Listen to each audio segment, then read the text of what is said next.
और एक बार फिर स्वागत है हमारे सारे दर्शकों का आपके अपने चैनल पर एनईएम न्यूज़ टीवी। जी हाँ, एनईएम न्यूज़ टीवी, सच सबके सामने। दोस्तों, एक बार फिर हम मुखातिब हैं सीधे लखनऊ से और लगातार ये खास कवरेज जारी है इत्तेहाद की मुहिम से लेकर, जो कि हम पिछले एक महीने से आपको वीडियोस दिखा रहे हैं कि पूरी की पूरी ताकत के साथ इत्तेहाद का ये सबसे प्रमुख चेहरा मुंबई से जनाब डॉक्टर इस्माइल बाटलीवाला साहब पिछले 9 वर्षों से लगातार इत्तेहाद की मुहिम को अंजाम दे रहे हैं और आज इनका बहुत ही खास पड़ाव है लखनऊ में। जी हाँ दोस्तों, उत्तर प्रदेश विधानसभा चुनाव में तमाम मुस्लिम लीडर्स को एक मंच पर लाने की जो कवायद चल रही है, उनका सबसे प्रमुख चेहरा जनाब डॉक्टर इस्माइल बाटलीवाला साहब आज सीधे मुखातिब है हमारे साथ लखनऊ से एनईएम न्यूज़ टीवी के माध्यम से। आइए सीधे मुखातिब होते हैं इत्तेहाद और इनसे जानकारी लेते हैं कि अब तक इत्तेहाद की ये मुहिम जो है ये कहां तक पहुंची है और कौन कौन सी पार्टियों ने इन्हें अपना अब तक समर्थन दे दिया है। आइए सीधे मुखातिब होते हैं डॉक्टर इस्माइल बाटलीवाला। एनईएम न्यूज़ को मैं उनका शुक्रिया अदा करना चाहता हूं, उनके व्यूअर का भी शुक्रिया अदा करना चाहता हूं। हम यहाँ लखनऊ में 5 नवंबर से बैठे हुए हैं और लगातार मीटिंगें होती रही हैं, लोगों से मुलाकातें होती रही हैं और ख़ास करके पीस पार्टी के यहाँ हमने धरना दिया था कि तुम्हें इत्तेहाद मंजूर है या नहीं है। 3 दिन धरना देने के बाद चौथे दिन उनकी तरफ से पार्टी लेटर हेड पर हमें मंजूरी मिल गई है कि वो बिल्कुल जो है इत्तेहाद के लिए तैयार हैं। और फिर उनसे एक लेटर जो है और लिखवा के लिया था, उन्होंने लिख कर दिया था असदुद्दीन ओवैसी साहब की पार्टी ऑल इंडिया मजलिस इत्तेहादुल मुस्लिमीन के नाम। वो दावतनामा कल हम एमआईएम के दफ्तर पर बैठकर, उनके कुछ जिम्मेदार तो नहीं थे लेकिन जो भी ऑफिस में थे उनके हाथ में हमने देने का काम किया और वहाँ पर हम अड़कर बैठे हुए थे कि भाई हमें आपकी तरफ से भी लिखित में कुछ मिलना चाहिए, लेकिन वो कि शाम तक उन्होंने कुछ देने की कोशिश नहीं की। जब हम वहाँ पर अड़े रहे तो फिर उन्होंने हमें ऑफिस से निकाल दिया। ऑफिस से निकाल देने के बाद फिर हम उनके दरवाजे पर बैठ गए, हालांकि वो वहाँ से भी उठाना चाह रहे थे। तो हम लोगों ने कहा, हमारी टीम ने कहा कि भाई ये तुम्हारी ज़मीन नहीं है, हम सरकारी ज़मीन पर बैठे हैं, सरकारी रोड पर बैठे हैं, इसलिए यहाँ से हटाना तुम्हारे अख्तियार में नहीं है। लेकिन उनके लोगों ने हमें घेर रखा था, फिर भी बातें शाम तक चलती रही। फिर भी इस तरह की बातें होती रही कि भाई आपको हम अगर कुछ लिख कर दे दें तो फिर जाओगे। तो हमने कहा भाई आप लिख कर के ही तो हम मांग रहे हैं, अगर आप लिख कर के दे दोगे तो हम यहाँ से चले जाएंगे। उन लोगों ने आपस में मशवरा किया, मीटिंग के ऊपर जाकर के, ऑफिस में जाकर के, और सादे कागज़ के ऊपर हमें लिख कर ये दिया कि भाई हम 24 तारीख तक आपको, 24 तारीख के बाद आपको इसका जो आपने पीस पार्टी की तरफ से जो दावतनामा लाए हो, इसका जवाब हम 24 तारीख यानी 24 नवंबर के बाद देंगे। और ज़बानी भी उन्होंने कहा कि हम आपको जवाब देंगे।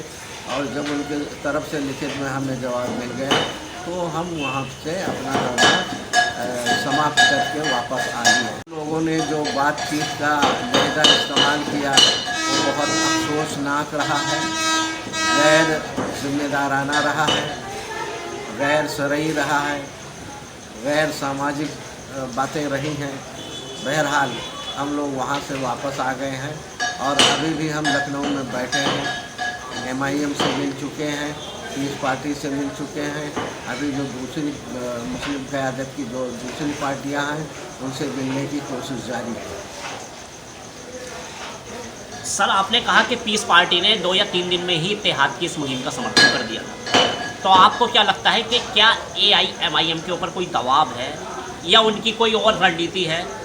किस वजह से उन्होंने अब तक अपना स्टैंड नहीं लिया है और क्यों अब तक वो अपना स्टैंड क्लियर नहीं कर रहे हैं, जबकि तमाम मुस्लिम लीडर्स एक मंच पे आने के लिए तैयार हैं, सिर्फ एआईएमआईएम को छोड़कर?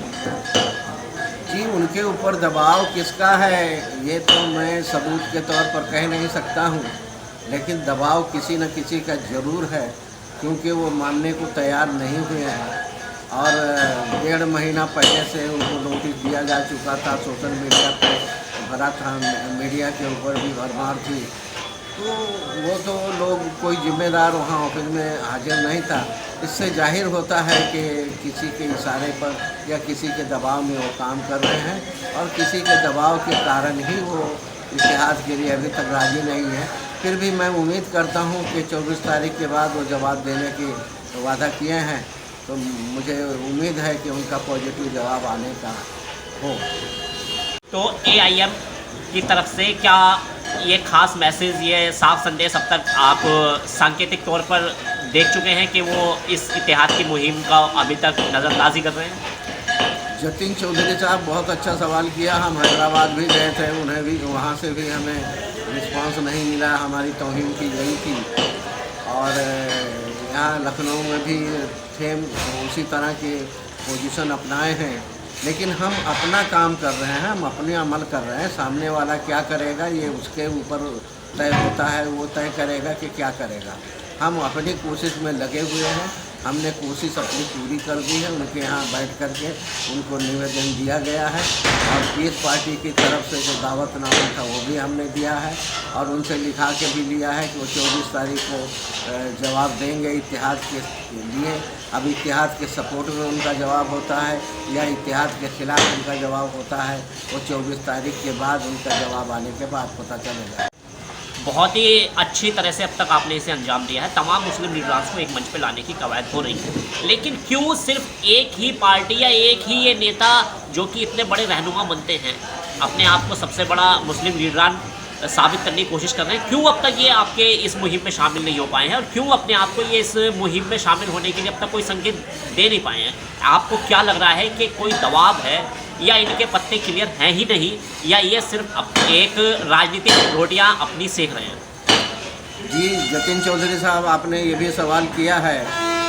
तमाम मुस्लिम क़यादत की पार्टियों को हमने संकेत ले लिया है कि असदुद्दीन ओवैसी साहब को नेशनल लीडर माना जाए, और उनकी लीडरशिप में जो उत्तर प्रदेश का चुनाव है, यहाँ की लोकल लीडरशिप ने काम करना चाहिए, उनके साथ मिलकर के काम करना चाहिए।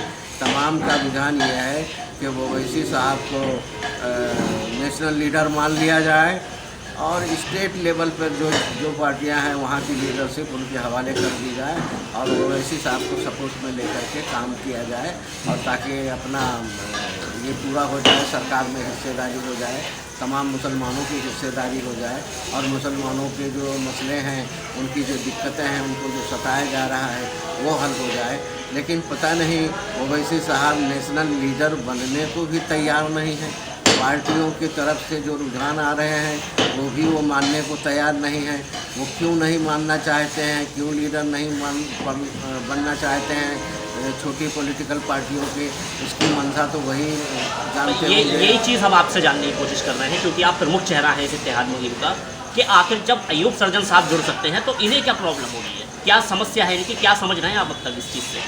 वो क्या समझ रहे हैं, वो क्यों नहीं जुड़ रहे हैं, अभी मंशा सामने आई नहीं है। हम 24 तारीख का इंतज़ार कर रहे हैं। हमारी तरफ से जो हमें रुझान मिला है तमाम मुस्लिम क़यादत की पार्टियों का, वो यही है कि ओवैसी साहब को हम नेशनल लीडर मानने को तैयार हैं। आपने मुंबई से लेकर लखनऊ तक तमाम मुस्लिम लीडर्स को एक मंच पे लगभग ला चुके हैं। अगर ओवैसी साहब का स्टैंड क्लियर नहीं होता है, देन आप सबका स्टैंड क्या होगा? अब अगर इस इत्तेहाद के बारे में ओवैसी साहब का स्टैंड क्लियर नहीं होता है, तो फिर तो हम सभी पार्टियों के जिम्मेदारों से, उनके अध्यक्षों से मुलाकात करेंगे। उनका रुझान जानने के बाद हम सभी लोग सामूहिक तौर पर हमारा बयान आ जाएगा मीडिया के सामने। तो AIM का पूरी तरह से बहिष्कार होगा, या फिर उन्हें एक और मौका दिया जाएगा इस मुहिम में फिर से शामिल होने का? नहीं, हम अभी अकेले हैं। हम इसके बारे में बहिष्कार होगा या सपोर्ट होगा अभी हम नहीं कह पाएंगे, जल्दबाजी होगी। तमाम लोगों से मशवरा करने के बाद हम आपको सुना देंगे। तो फिलहाल अभी 24 तारीख तक का वेट है, उसके बाद ही आप अपने आगे की रणनीति का खुलासा करेंगे?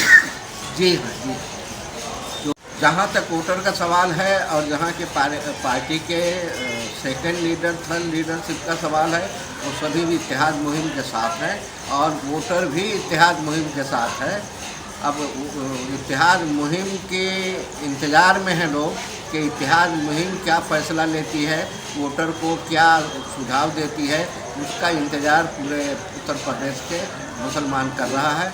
और जब ये सुझाव देने के लिए वो वक्त आ चला है, लेकिन वो कि अभी इंतज़ार है 24 तारीख का, उसके बाद जो है बताने की कोशिश करें। मैन पावर बिखरा हुआ है और जिसका मनी पावर और मैन पावर बिखर जाता है वो कमज़ोर हो जाता है, वो बर्बाद हो जाता है, वो निष्क्रिय हो जाता है, वो बुज़दिल और कायर हो जाता है।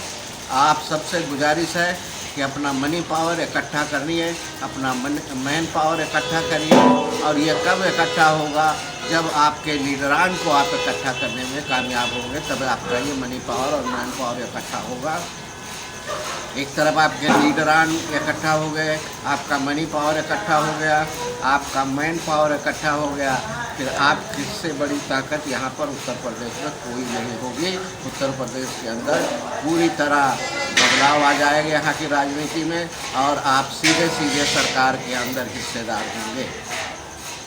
सबसे प्रमुख चेहरे जनाब डॉक्टर इस्माइल बाटलीवाला साहब, जो कि लगातार लगे हुए हैं, लखनऊ से लेके मुंबई तक, हैदराबाद तक के दौरे किए हैं और सारे मुस्लिम लीडर्स को एक मंच पे इन्होंने लगभग ला दिया है। सबकी सहमति मिल चुकी है, चाहे वो नेशनल लेवल के लीडर्स हो या क्षेत्रीय पार्टी के लीडर्स हो। बस सिर्फ इंतजार है तो AIMIM का, जो कि 24 तारीख में अपना पत्ते खोलने जा रही है। लेकिन ख़ास बात यह है कि अब तक AIMIM की तरफ से कोई भी पॉजिटिव रुख देखने को नहीं मिला है, चाहे वो हैदराबाद में हो या वो लखनऊ में हो, जैसे कि इस्माइल बाटलीवाला साहब ने कहा है। आखिर क्यों ये लोग एक मंच पे आने को तैयार नहीं है? अगर ओवैसी साहब अपने आप को सबसे बड़ा लीडर कह रहे हैं तो इस इत्तेहाद मुहिम से जुड़ने में उन्हें क्या गुरेज है? क्यों नहीं आ रहे हैं? और क्यों अब तक इस्माइल बाटलीवाला साहब को, जब तक ये 3 बार कोशिश कर चुके हैं उन्हें इस मंच पे लाने की, अब तक अपना क्लियर स्टैंड उन्होंने क्यों नहीं दिया है? तो ये सारी तमाम बातें सोचने पर मजबूर करती हैं।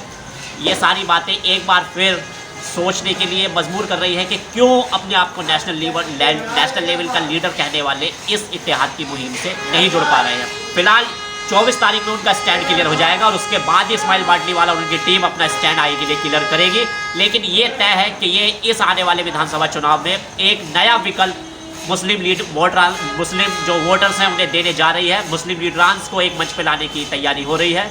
अब 24 तारीख की तैयारी है, उसके 2-3 दिन के बाद इस्माइल बाटलीवाला और उनकी टीम अपने पत्ते खोलेगी। लेकिन सबसे प्रमुख बात यह है कि AIMIM का स्टैंड क्या होने जा रहा है और आने वाले विधानसभा चुनाव में किस तरह से ये तमाम मुस्लिम लीडरान्स मुस्लिम वोटर्स को अपने पक्ष में किस तरह से माहौल बनाने का काम करते हैं। फिलहाल NEM न्यूज़ TV पर एक और ख़ास वीडियो इस्माइल बाटलीवाला साहब के साथ हमारी जारी रहेगी। बहुत कम समय के बाद फिर से जुड़ेंगे इनके साथ। लखनऊ से लगातार मुहिम जारी है। बहुत बहुत शुक्रिया, बहुत बहुत धन्यवाद।